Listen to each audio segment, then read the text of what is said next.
All right. All right. So has your motivations for social justice activism changed or stayed the same? It's changed because, and again, I had this conversation with somebody literally days ago. For the longest time, I was living in a fog. The common vernacular is unwoke, like was not woke, because I was living in this place where the racism and sexism and sexualization that I faced every single day I thought was normal and I thought was okay. And it wasn't until I was 22 years old living in Washington, D.C. that all of a sudden it hit me in the face like a ton of bricks. And the reason why I was pursuing the work that I was pursuing shifted.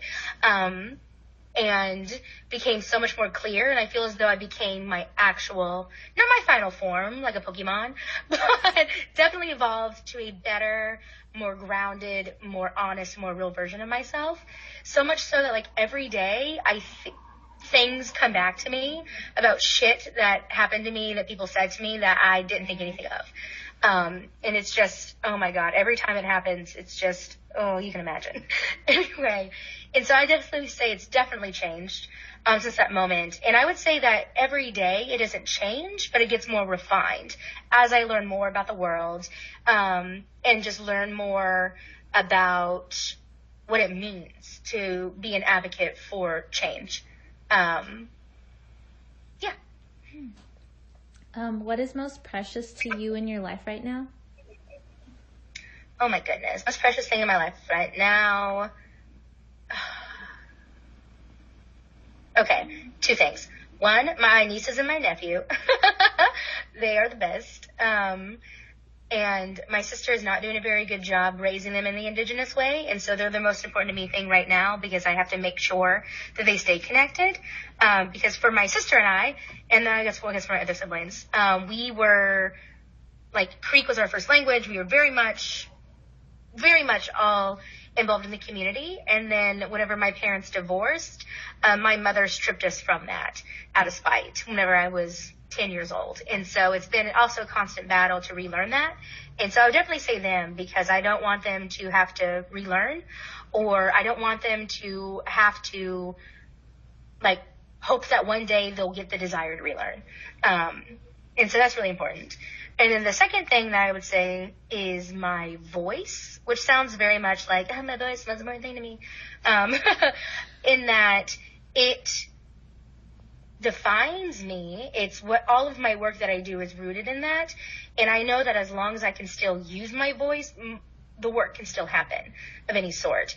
I can still educate. I can still, hopefully not defend as much as I need to. Anyway, I can still create what I need to create.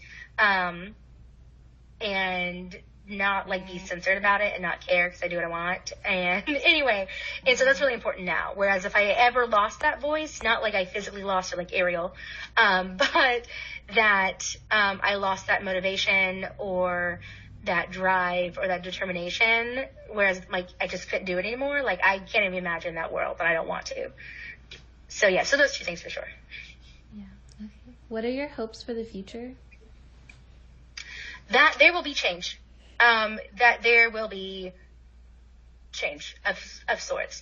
In my ideal world is that the Washington football team will be not who they are by the time I pass. I think that's pretty doable. Anyway, history book, like the education in schools and the public school system is changed enough where it's actually an accurate and equitable representation. I think that's doable in my lifetime.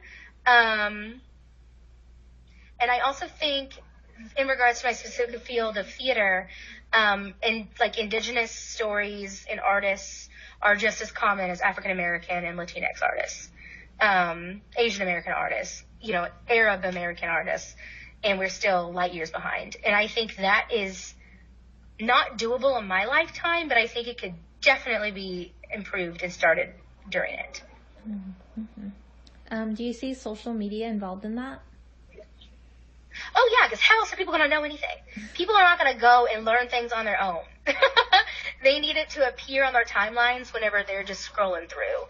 It needs to be like thrust in their faces in the most casual and vulnerable of settings, because people are lazy and they are not going to they are not going to do all this research on their own. They're not even going to know where to start, and they're not even going to care, unless we appeal to that pathos area, that very emotional, and ethos, so the ethical part of them. And the best way to do that is whenever their guard's down, so to say. So, I mean, social media is vital. How else are they going to learn? I don't even know. Okay, last question. Do you have any questions for me? Yeah, and so I guess I want to know, what are you hoping to come out of your research? Like, how many people have you been talking to? What's your goals? Mm-hmm. Anyway, I just want to make sure I helped. I helped, and it wasn't a waste of your time. No, you said some really, important things that I also feel very strongly and, passionate about.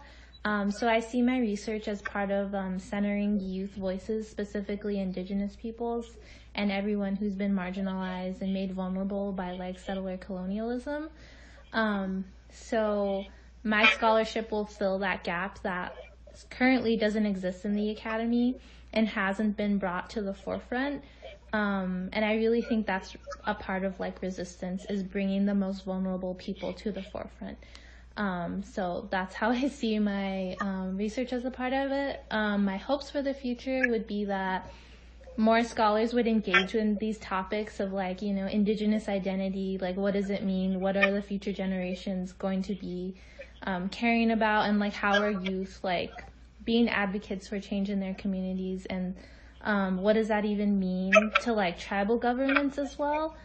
Because I see a lot of pushback in my own community, and that activism is stigmatized, and it's also racialized in different ways, but we're also not only a race, we're actually have political identities that existed before colonialism happened.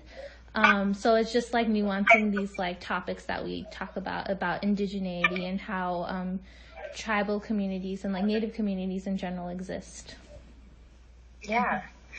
While you were talking, I got a thought, and I'm very curious if other people have said this, or if this is even relevant, or if it's not, just ignore it. Mm-hmm. Anyway, but in regards to social media use and presence up there, mm-hmm. is, from my experience, from just what I personally do and what I've witnessed other people doing, is that social media, at least for an Indigenous person who's fighting for their voice in this damn fucking country,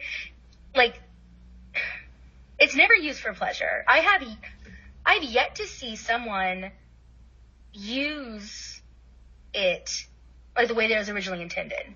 Mm-hmm. You know? Mm-hmm. And so I think that's interesting. Even my other marginalized friends, who are non-Indigenous, they even use it for pleasure. Yes, they're still advocating for their people and being politically involved, but I mean, I still see those meme postings. I still see hashtag Black Hogwarts was trending from Black Twitter anyway, and everybody was all about it. And how much more frivolous can you get than Black Hogwarts? Although it made a greater statement about race in general, so I guess that does count. Anyway, but people sharing just random recipe videos from BuzzFeed and shit. Anyway, is that I don't see that, and I think that's really interesting. Mm-hmm. Yeah, I don't know. Yeah, I'm also not an information or technology scholar, and I'm trying to learn that as I go along, but that's also something that has come up a lot. Okay, great. So I'm glad it wasn't just me, but I'm because even in all the social media work that I do for the companies that have hired me, it's still the same thing whenever we're looking at audience engagement and stuff, which they never talk about natives ever. Anyway, but I just take that knowledge and that I do every day, and then be well, let's talk about native Twitter.